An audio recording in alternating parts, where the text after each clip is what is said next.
Pero quiero invitarles a ir a sus Biblias al Evangelio de Lucas en el Nuevo Testamento. Lucas capítulo 7, donde nosotros vamos a continuar la serie que estamos llevando del ministerio de Jesús según Lucas. Qué bueno verlos a todos los que están aquí y a cada uno de los que nos visitan. Siéntanse muy bienvenidos. Si están ahí ya conmigo, en Lucas capítulo 7, vamos a leer estos versículos de Lucas 7, capítulo 7, versículo 1 al 10. Dice: cuando terminó todas sus palabras al pueblo que le oía, Jesús se fue a Capernaum. Y el siervo de cierto centurión, a quien éste apreciaba mucho, estaba enfermo y a punto de morir. Al oír hablar de Jesús, el centurión envió a él unos ancianos de los judíos pidiendo que viniera y salvara a su siervo.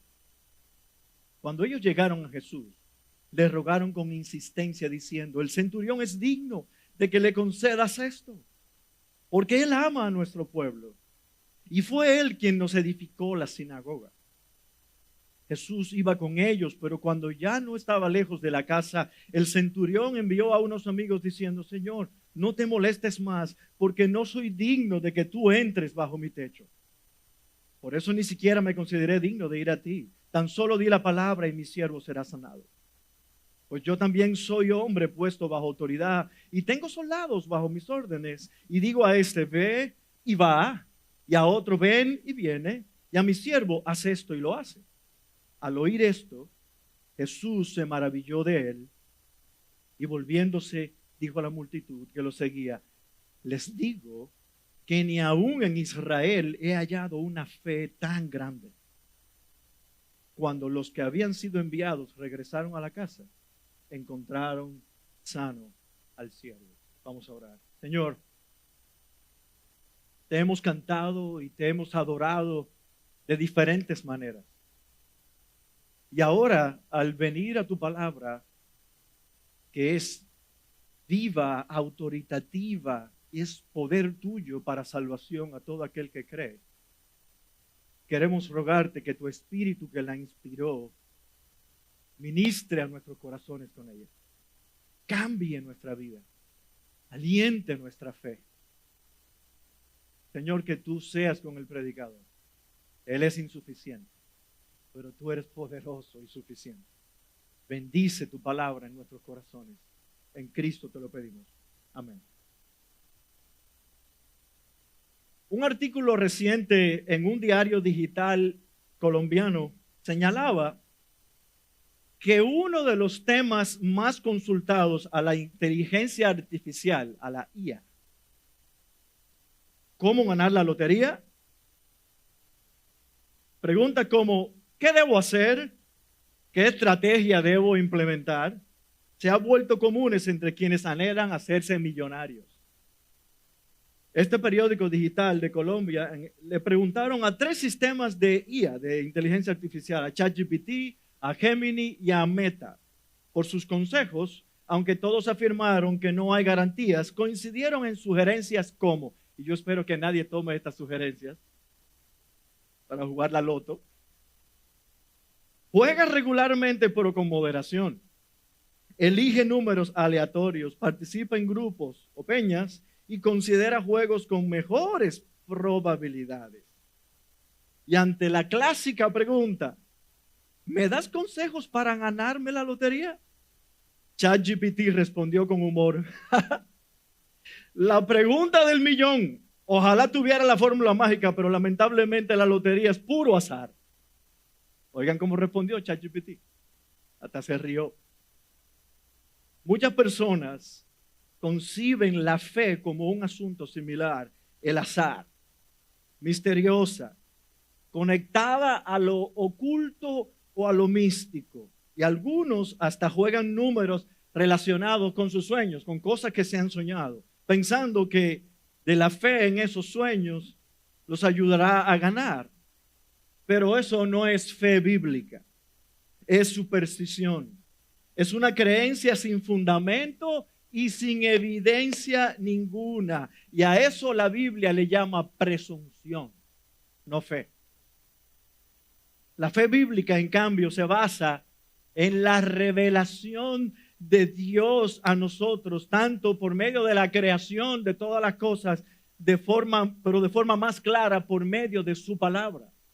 Esa es la revelación de Dios. Es una respuesta confiada a lo que Dios ha dicho. Eso es fe.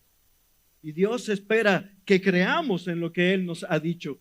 Tal vez diga, pastor, mire, pero en RD, en República Dominicana, mucha gente cree en Cristo. Esta es una nación cristiana. Escucha lo que dice John Piper. Hay una fe falsa que afirma creer en Cristo, pero que no es más que una póliza de seguro contra incendios. Cree solo para escapar del infierno. No desea realmente a Cristo. Fin de la cita. Y yo añado, es fe para circunstancias temporales, no para una relación con Él. Por eso, mis queridos hermanos y amigos, la idea que reúne todo este pasaje es que la fe que agrada a Dios debe ser humilde y benefactora. La fe que agrada a Dios debe ser humilde y benefactora. O dicho de otra manera, la fe que maravilla a Jesús nos lleva a reconocer quiénes somos nosotros y quién es Dios, y nos impulsa a hacer el bien a otros con generosidad, como vamos a ver en el día de hoy. Justamente el último sermón que estuvo predicando el pastor Carlos tocó este tema de los frutos de la gracia en la vida de un creyente, y ahora, de forma muy, muy particular, al estudiar este pasaje que tanto Lucas como Mateo recogen en sus evangelios, nos damos cuenta que bien pudiera ser una lección práctica intencionalmente registrada por los evangelistas Mateo y Lucas de cómo se ve la fe como un fruto de creer al evangelio, como es el caso de este centurión que nosotros vamos a ver en nuestro pasaje. Y el versículo 9 de este pasaje es el verso clave y nos dice que Jesús se maravilló y alabó, escucha bien, alabó la fe de este hombre. Y es por eso que hemos titulado este sermón, ¿qué clase de fe maravilla a Jesús? Pero ¿cómo se ve esta fe entonces? Bueno, a la luz de este relato, nosotros veremos hoy solo dos maneras, según este pasaje, en cómo debe verse esa fe. En primer lugar, es una fe que se manifiesta desde la humildad ante Dios y los demás. Y en segundo lugar, es una fe que se manifiesta desde la compasión, haciendo el bien a otros. Pero vamos a ver la primera manera. La fe que maravilla a Jesús es una fe que se manifiesta desde la humildad ante Dios y los demás. Según este pasaje, el cual muestra cuál fue la ocasión y el lugar en que ocurrieron estos hechos que se narran aquí por Lucas. Nota conmigo el versículo 1. Cuando terminó todas sus palabras al pueblo que le oía, Jesús se fue a Capernaum. Lucas describe que poco tiempo atrás, Jesús había reprochado a quienes lo escuchaban. En el capítulo 6, versículo 46, tú te acuerdas cómo dice, ¿por qué ustedes me llaman Señor, Señor, y no hacen lo que yo les mando? Por lo que yo les digo. Y es entonces cuando Jesús ilustra que al escuchar sus enseñanzas y aplicarlas a la vida, es como un hombre que edifica su casa sobre la roca, sobre la cual vinieron ríos y soplaron vientos, y no pudo ser movida porque había sido bien construida sobre la roca. Sin embargo, el que escucha la palabra y no la aplica es semejante al hombre que edificó su casa ¿sobre qué? Sobre la arena, sobre el cual golpearon ríos y soplaron vientos y dieron con fuerza sobre ella y se desplomó, y fue grande la ruina de la casa. Así que luego de estas palabras de Jesús, llegamos al lugar en que ocurrieron los hechos que se narran en este pasaje. Y al final del versículo 1, mira conmigo lo que dice Jesús. se fue a Capernaum. Recordamos que Capernaum era la base de operaciones donde Jesús llevó a cabo gran parte de su ministerio y allí trajo poderosas enseñanzas y milagros portentosos, poderosos milagros. Mira ahora lo que dice el verso 2. Y el siervo de cierto centurión, a quien éste apreciaba mucho, estaba enfermo y a punto de morir. Se menciona aquí a un centurión. ¿Qué era o quién era un centurión? Bueno, un centurión era un oficial romano puesto para comandar cerca de una tropa de cerca de 100 hombres o más. Era un hombre que fue entrenado para matar. Era como la columna vertebral, los centuriones eran como la columna vertebral del imperio romano. Pero también como soldados romanos, su orgullo imperialista le llevaba a ser profundamente antisemita o antijudío. Estos soldados, por regla general, eran aborrecedores del Dios de Israel y amadores de los muchos dioses de Roma, incluyendo al emperador, que era adorado como un dios, ustedes lo saben. Pero había algo diferente en este centurión. Algo había ocurrido con su vida, como pasó con Sócrates. Y hay algunos indicadores de su carácter humilde en actitudes y acciones que apuntan a un cambio de corazón, que algo había ocurrido. Como mencioné en el versículo 2, nos dice que él, este centurión, apreciaba mucho a su siervo que estaba enfermo, recuerda, y a punto de morir. El pasaje paralelo de Mateo 8:6 nos dice que este siervo estaba postrado, estaba paralítico y sufriendo mucho. Probablemente se trataba de una parálisis que podía estar incluso ya casi afectando su sistema respiratorio y a punto de matarlo. Aunque Mateo 8 nos dice que este centurión fue a Jesús, la idea es, ya sea que él fuera a Jesús o enviara a los ancianos, para el caso era lo mismo. La encomienda de los ancianos era como que el mismo centurión se estuviera presentando ante Jesús con su solicitud. Esta preocupación del centurión era algo contrario a la reputación que tenían los soldados romanos con sus esclavos, con sus siervos. ¿Y qué ocurrió? Y aquí vemos el primer indicio de humildad de este centurión, pidiendo a los ancianos judíos que intercedieran por él ante Jesús. Imagínate esto. No un soldado cualquiera, era el centurión, mandando a unos ancianos judíos que fueran e intercedieran delante de él, o delante de Jesús por él. Mis hermanos, viendo la disposición del centurión a que judíos intercedieran por él, yo me pregunto, yo te pregunto a ti, ¿qué tan humilde eres para compartir tus cargas con otros y pedirles que intercedan por ti ante Dios? ¿Qué tan humilde eres para abrir tu corazón a tus hermanos en la fe, para pedirles, ora por mí o ayúdame en tal cosa? ¿Acaso te pasa como a mí en ocasiones? ¿Te frena el orgullo para abrir tu corazón? Esto fue una nota al margen. Recuerda Gálatas capítulo 6, versículo 2.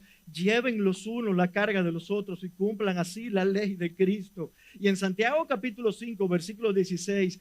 Y oren unos por otros para que sean sanados. La oración eficaz del justo puede lograr mucho.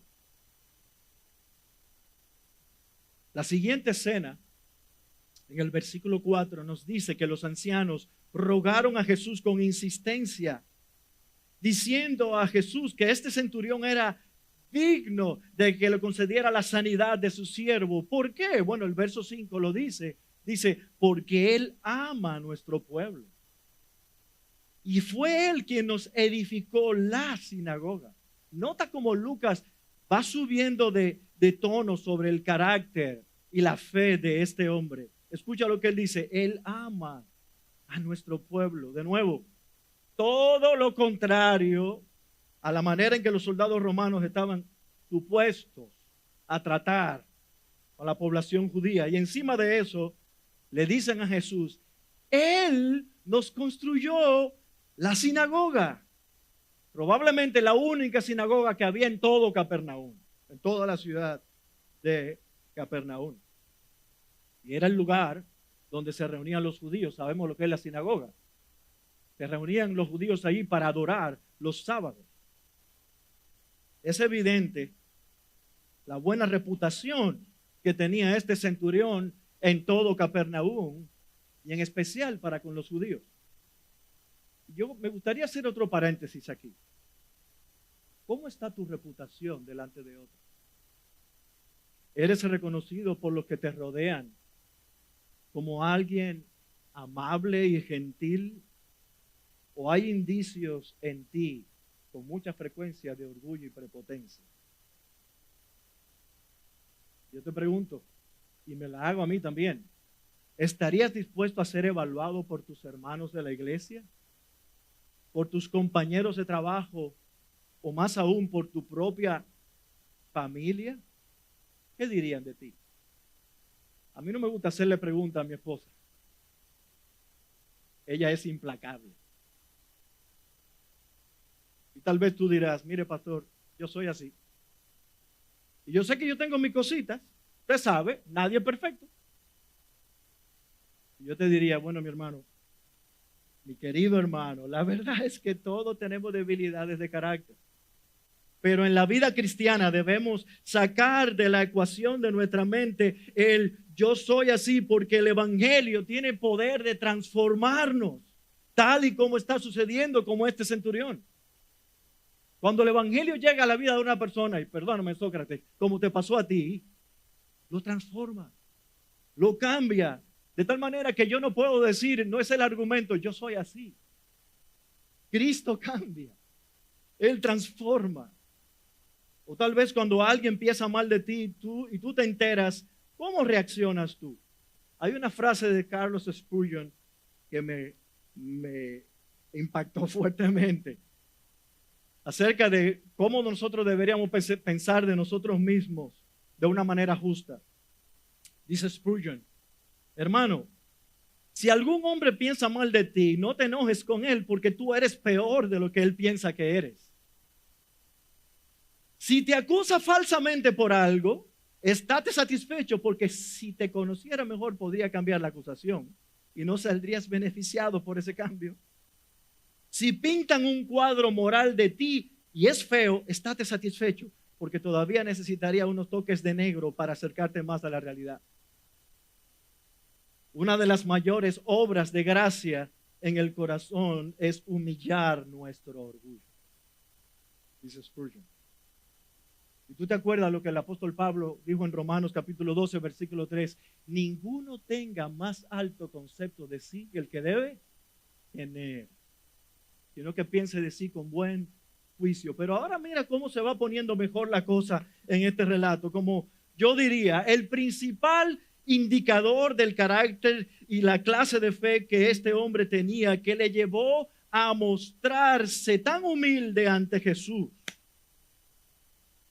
pensando que tal vez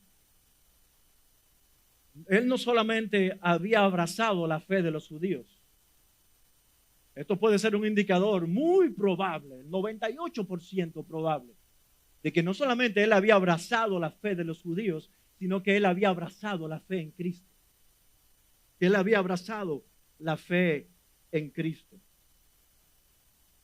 Por sus poderosos milagros que había escuchado de Jesús y el poder de la enseñanza de su palabra. Mira el versículo 6, dice el texto que Jesús iba con ellos, escuchó a los ancianos, Jesús iba con ellos, pero cuando ya no estaba lejos de la casa, el centurión envió a unos amigos, otra comitiva.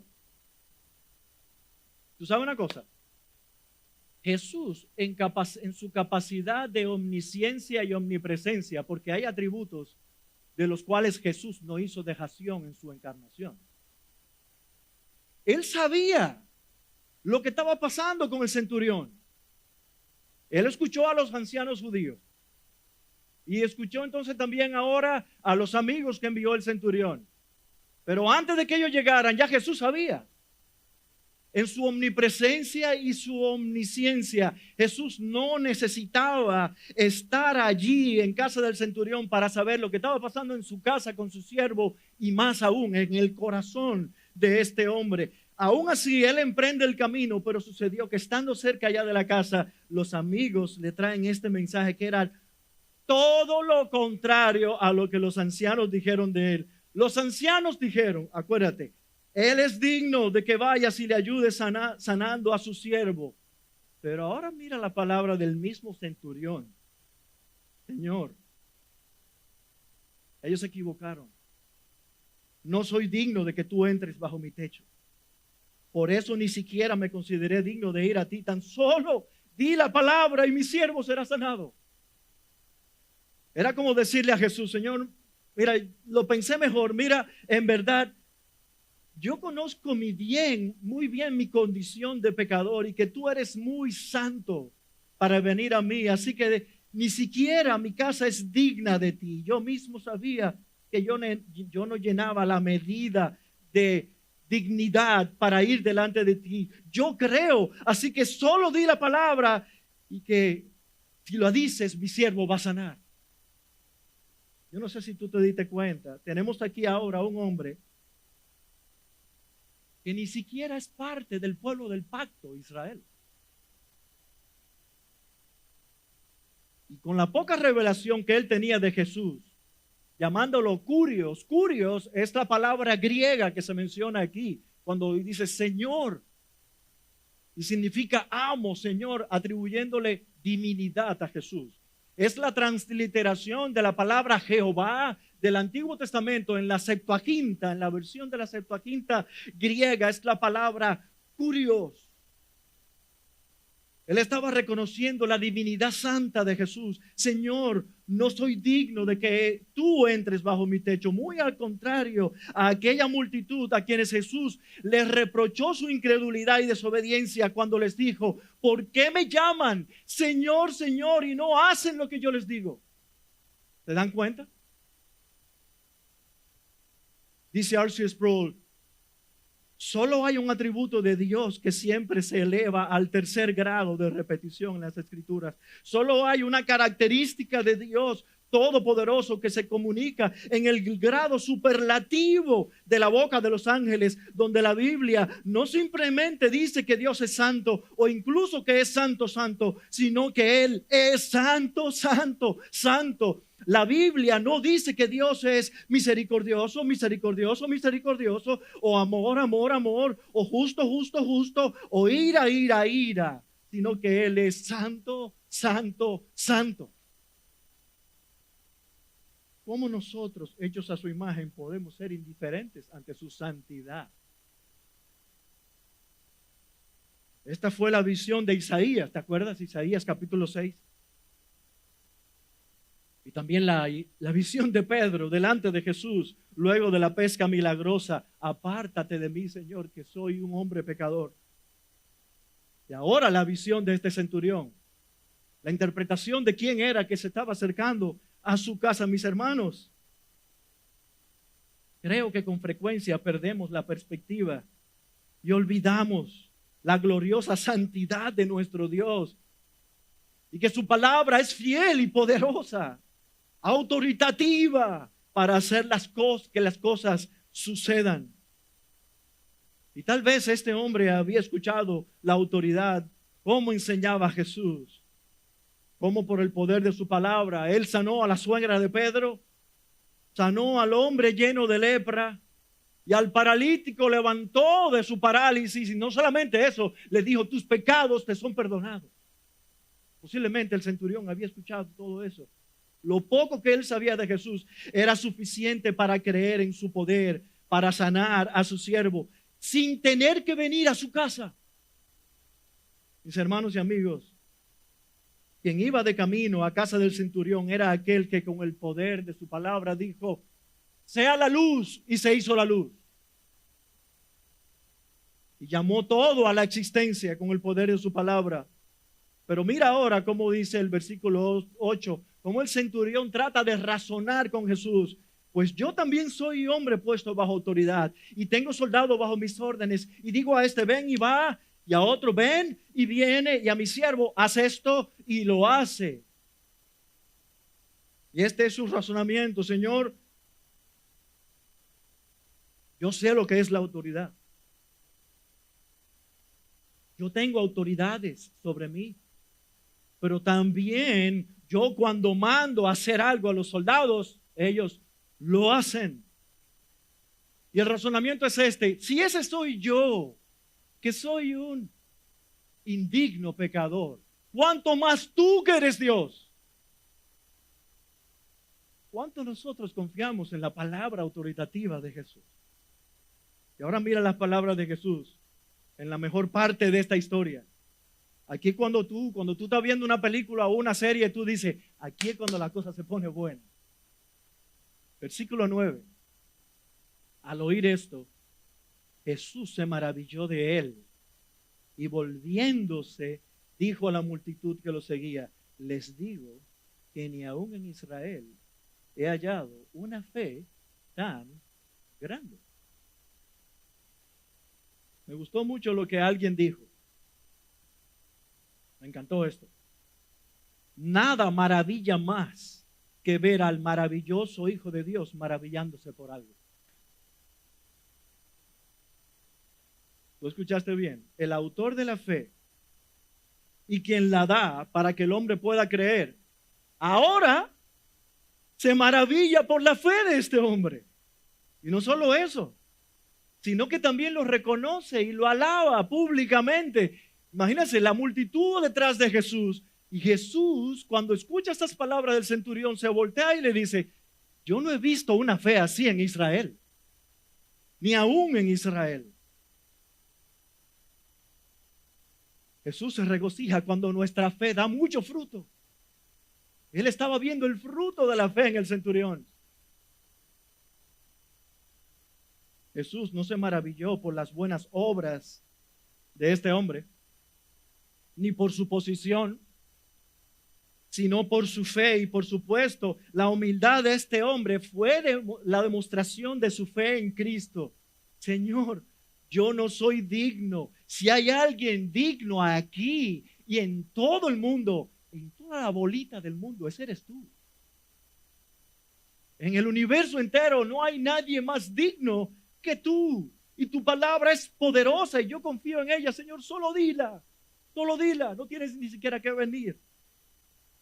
De igual manera, mi hermano y mi hermana, Jesús no se maravilla de las cosas que tú y yo podemos hacer, ni nuestro rango o posición social o nuestra capacidad de hacer las cosas. No, porque a veces no creemos que somos los mejores, el papaupa de la matica. O la Coca-Cola, la última Coca-Cola en el desierto. Si te quieres, te gusta el Sprite, el último Sprite del desierto. No lo eres. No lo somos. Y es interesante que solo en 2 ocasiones se menciona en los evangelios que Jesús se maravilló.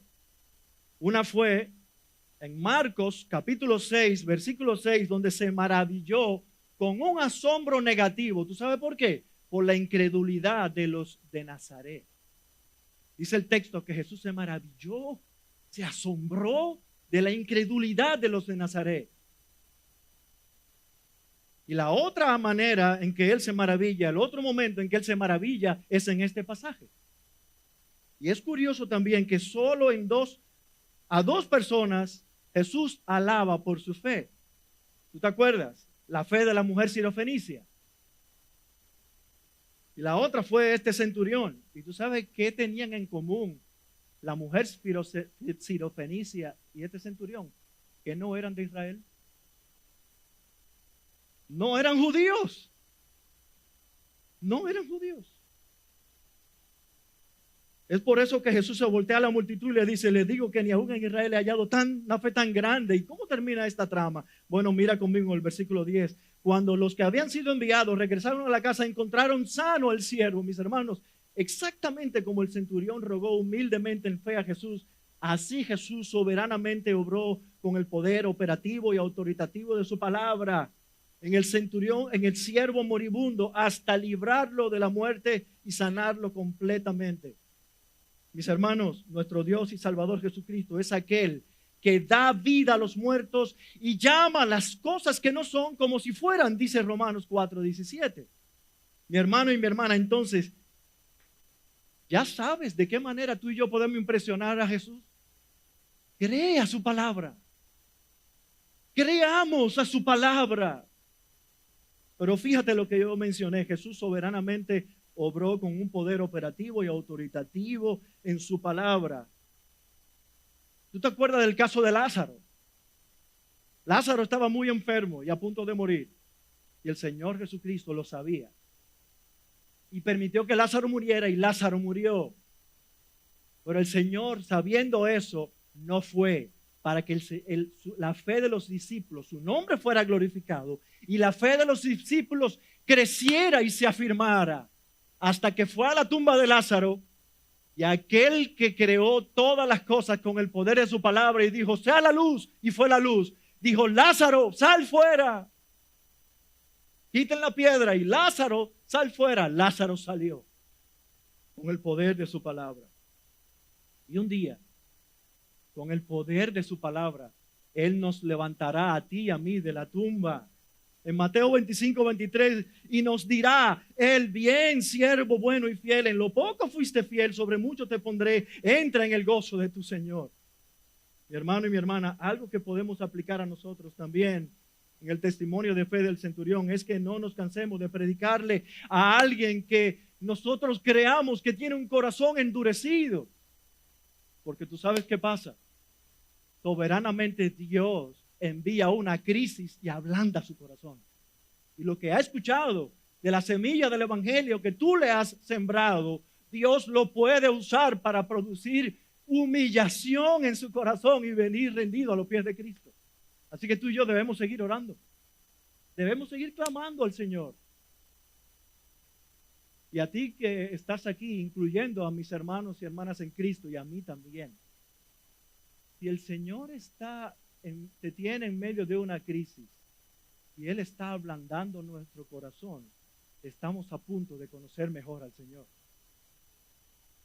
Y tú, si no conoces a Cristo, estás a punto de conocerlo.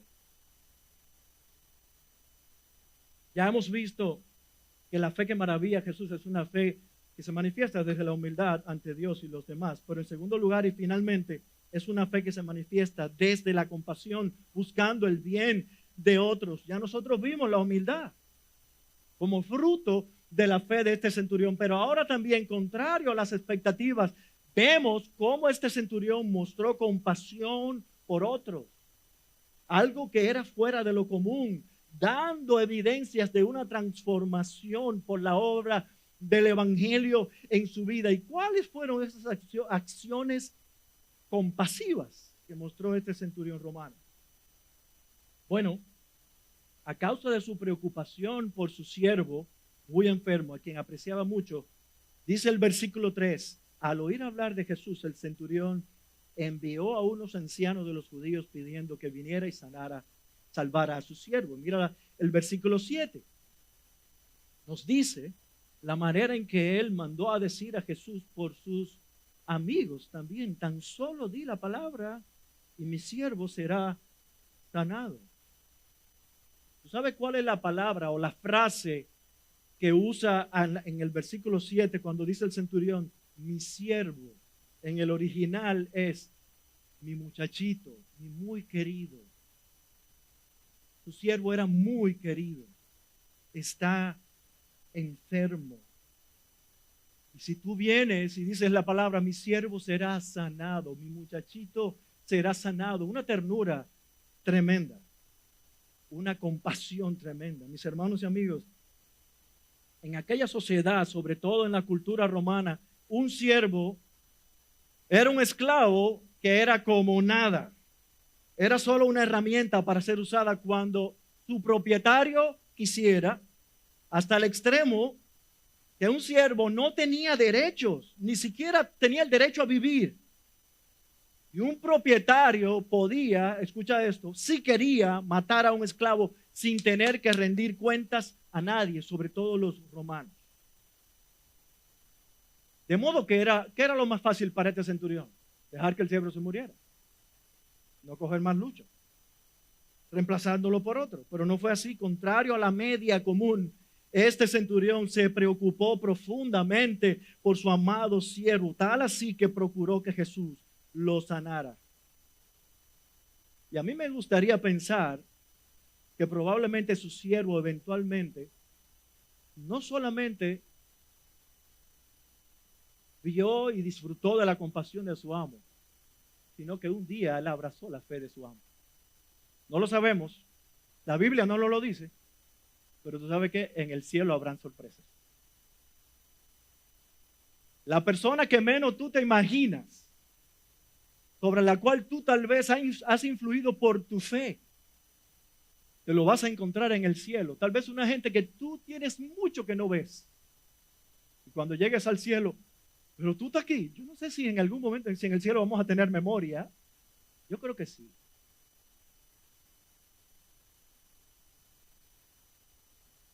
Mis hermanos, en el cielo habrán sorpresas.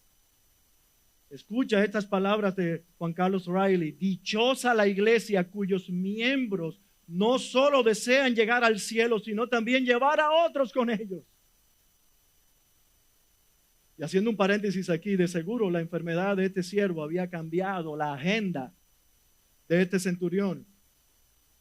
Y ahora él se ve en la necesidad de buscar ayuda y de invertir esfuerzos y soluciones para que este siervo fuera sanado y salvado. Y yo te pregunto, ¿cómo tú y yo reaccionamos cuando nuestra agenda es cambiada? ¿Te han cambiado la agenda alguna vez?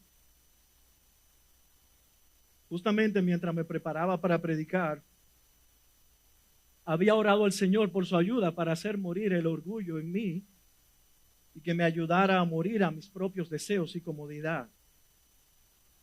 Y a los pocos minutos se aparece mi esposa para hablarme de que alguien necesitaba de mi ayuda para participar en una actividad que se estaba organizando. Y adivinen que eso cambiaría mi agenda en los siguientes días. ¿Y tú crees que yo respondí como un siervo? Claro que sí, mi amor. Sí, por supuesto. No, mi principal pensamiento fue, ¿y cómo se atreven a cambiar mi agenda? Oye esto, incluso me atreví a santificar mi justificación con responsabilidades ministeriales, incluso cuidar de mi salud. Mis hermanos, yo reconozco que hay sabiduría en no siempre decir que sí a todo lo que te piden. Que a veces hay que decir que no por diferentes razones, pero esta vez no era el caso, era mi orgullazo y mi comodidad el problema. Mi agenda no podía ser alterada. Te pregunto otra vez, ¿te ha pasado eso? Bueno, yo le dije a mi esposa, porque la historia no terminó ahí. Ok, dile que sí, que participaré con ellos. Y yo voy a posponer mis planes. Pero yo se lo dije incómodo. Cuando ella se fue, el Espíritu Santo acabó con mi conciencia. ¿Tú sabes qué tuve que hacer? Fui a pedirle perdón a ella. Le dije, fui orgulloso, muy orgulloso. No estoy mostrando compasión ni solidaridad. Y estoy pensando más en mi agenda y en mi orgullo que otra cosa. Todos nosotros en algún momento pasamos por la lucha interior de negarnos a sacrificarnos, dándonos compasivamente por otros. Pero ¿qué otra muestra de compasión vemos en el centurión? Mira el argumento de los ancianos judíos en su insistencia de que fuera Jesús a la casa del centurión a sanar a su siervo. Versículo 5, porque Él ama a nuestro pueblo y fue Él quien nos edificó la sinagoga. Mis hermanos, era extremadamente inusual para un gentil romano, sobre todo para un centurión romano, el de mayor rango en toda Capernaum, preocuparse por los judíos y de forma particular usar sus propios recursos para construirle una sinagoga. Como alguien dijera, para el cristiano el éxito siempre debe entenderse en relación con la voluntad de Dios reflejada en su palabra, para discernir las buenas obras que Él preparó de antemano para que anduviésemos en ellas. Como dice Efesios 2:10, porque somos hechura suya, creados en Cristo Jesús para hacer buenas obras, las cuales Dios preparó de antemano para que anduviésemos en ella. Es cierto, nosotros somos salvos por gracia, por la fe sola, pero escucha esto, la fe sola salva, pero la fe que salva nunca está sola. ¿Escuchaste eso? La fe sola salva, pero la fe verdadera nunca está sola. Escucha esto, mi hermano y mi hermana. Una sincera relación vertical con Dios debe afectar nuestra relación horizontal con los demás. Cerrando mi sermón en esta mañana, mira ahora este detalle. En el versículo 6 dice que después que los ancianos judíos le hablaron de ir a Jesús, a casa del centurión, a sanar al siervo moribundo, Jesús salió de la casa hacia la casa del centurión.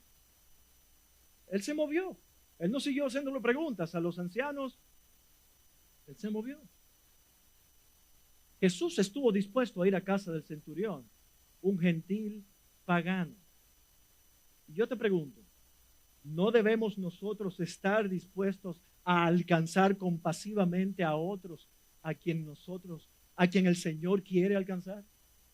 Y Jesús lo hizo y se movió. ¿Acaso no debemos hacerlo nosotros? Alguien dijo, el humanismo afirma que debemos convertirnos en la mejor versión de nosotros mismos.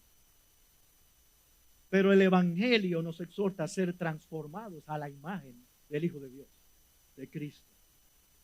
Y esa imagen en nosotros debe reflejar compasión que surge de un corazón agradecido que recibió profunda compasión. Debemos seguir creciendo en ser una iglesia que busca el bien de otros compasivamente, sobre todo para que puedan llegar a conocer a aquel con mayúscula que tuvo compasión de nosotros un día. Mis hermanos, recordemos, la fe que maravilla a Jesús es sobre todo una fe que se manifiesta desde la humildad ante Dios y los demás. Y en segundo lugar, una fe que se manifiesta desde la compasión también hacia los demás. Señor, danos la fe del centurión. Señor, gracias por tu palabra.